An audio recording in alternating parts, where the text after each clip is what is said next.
everyone. Hopefully your afternoon is better than mine, because after I heard this news, my heart sank. So WB Games, despite them not having a couple of releases that have turned out well, like Multiverses, have decided to double down on live service games.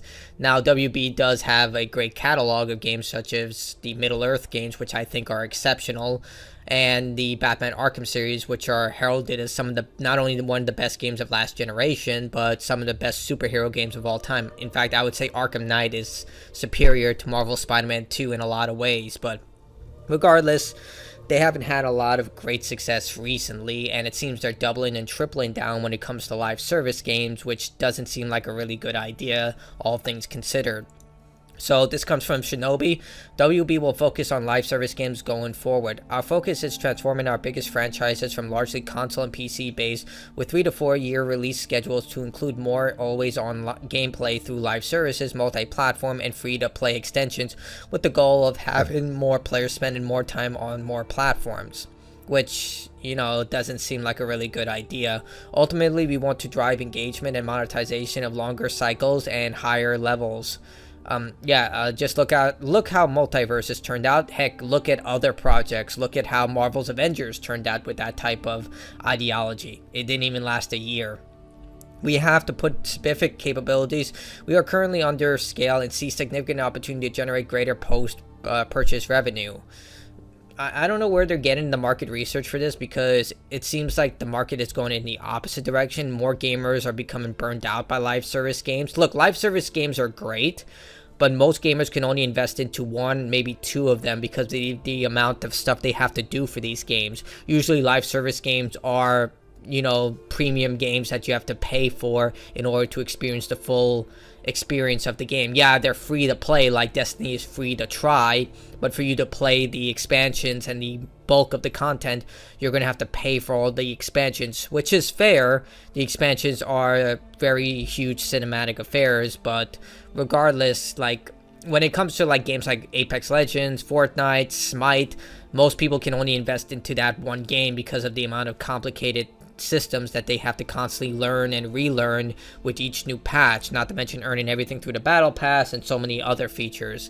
So, and like I said, WB Games hasn't had success with this as far as I can tell with Multiverses, and look how Suicide Squad is turning out. That trailer was just garbage in comparison to the, again, Batman Arkham series. The only thing that it has going for it is the fact that it looks okay, and the presentation, and on top of it is Kevin Conroy's final performance. He unfortunately passed away, and that's going to be his final performance as Batman, which kind of also confirms that Batman is alive despite the end of Arkham Knight, which has a lot of questions open because the Suicide Squad game takes place in the Batman Arkham universe.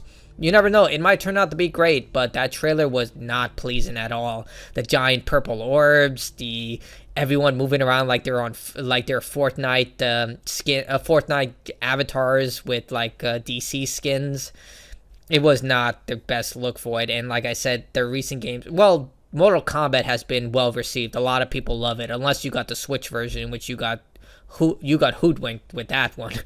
But Mortal Kombat has actually been very popular among people, and that is what I think a lot of people might be afraid of, because Mortal Kombat is an extremely incredible franchise, and turning that into a live service, probably not the best idea, but I'm not WB.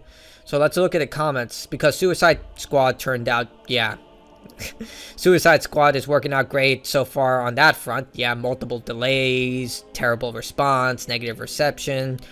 Rest in peace, any chance we get a new Batman Arkham game? Yeah, there was actually a Batman Arkham game that was in development at the end of Arkham Knight. This game is over half a decade old. If you don't know what happens at the end, well, sorry, this is spoilers. At the end of the game, when you get the true ending, 100% everything, there is a Batman who is about to attack a bunch of criminals, and it's confirmed through leaked reports that was Damian Wayne, that Damian was actually going to take over as Batman, and then they were going to implement the Shadow of War, Shadow of Mordor Nemesis system, which seems like a huge W. Like, that system with the Batman Arkham games, along with its combat system, let's face it, the Middle-earth games borrowed heavily from the Batman Arkham combat system. In fact, a lot of games take that system because it's absolutely brilliant and use it in their games. But that combined with the Shadow of War system, that would have been a freaking amazing experience. But of course, that was canceled. The Superman game that they said was never in development, that turned out was in development, was canceled. So yeah. Massive L. Didn't they learn from Suicide Squad? Looking forward to see them fail. I can't wait to play none of their games. There goes my 10 cent a Superman game. Yeah.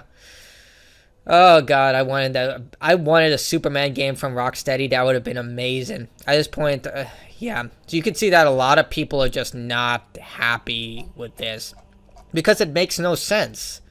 Like I stated, there are so many live service games out there and free-to-play games that the market is oversaturated, and even if you create like a game with a very known IP, it's still not guaranteed to succeed. Look again at Marvel's Avengers. Avengers is one of the biggest IP out there.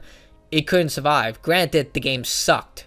Like my cousin played it, and apparently I played it. I just don't remember playing it. Like that's even a worse sign because I remember almost every game I've played, but that game I don't even remember playing or not, but I remember what I experienced apparently with Kamala Khan, and he said the same thing. My cousin was like, I don't want to play as this girl. I want to play as the Avengers.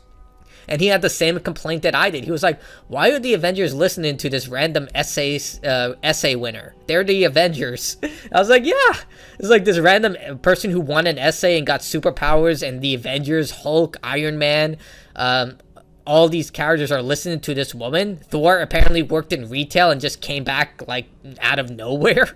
It's dumb. I know I'm getting ahead of myself. It's just like, I don't know how you failed that hard with that type of game, but regardless, it just doesn't seem like they are listening. It's like they're setting everything up to fail, or they're trying to make like something. They want a Destiny 2. Like, it's clear they want that. They want a Destiny 2. They want a World of Warcraft. They want a Call of Duty game. Something that will just print money. Even though Modern Warfare 3 is looking to be one of the worst Call of Duty games ever made, it's going to sell. Like, Warzone is still going to sell $40 and $60 skins. Heck, Diablo 4 just came out with a freaking $65 horse armor skin. I shit you not. I looked at it and I was like, someone's going to buy this. And that's what I think they want. They want to keep trying until they get that game where they can just make cheap cosmetics and sell them for like $60, $70 because people will buy them. There was a Hellhound skin for Call of Duty Vanguard for $40. People bought it. So if you don't think there are people dumb enough to buy this stuff, they are, and I think that's what they're trying to go for. That's the only way I can think of why they're doing this, but I could be wrong, I could be right. It's all a numbers game at this point. But tell me what you think in the comments below. I think this is dreadful news for someone who's a huge gamer, veteran, love games, but yeah, it just looks like, yeah, we're never going to get another Batman Arkham game. Well, we still have Arkham Knight. You know, it's still an exceptional game, but you can only play that game so much before you're like, you want something new. Till next time, everyone, thanks for watching. Like, dislike, your choice. Bye.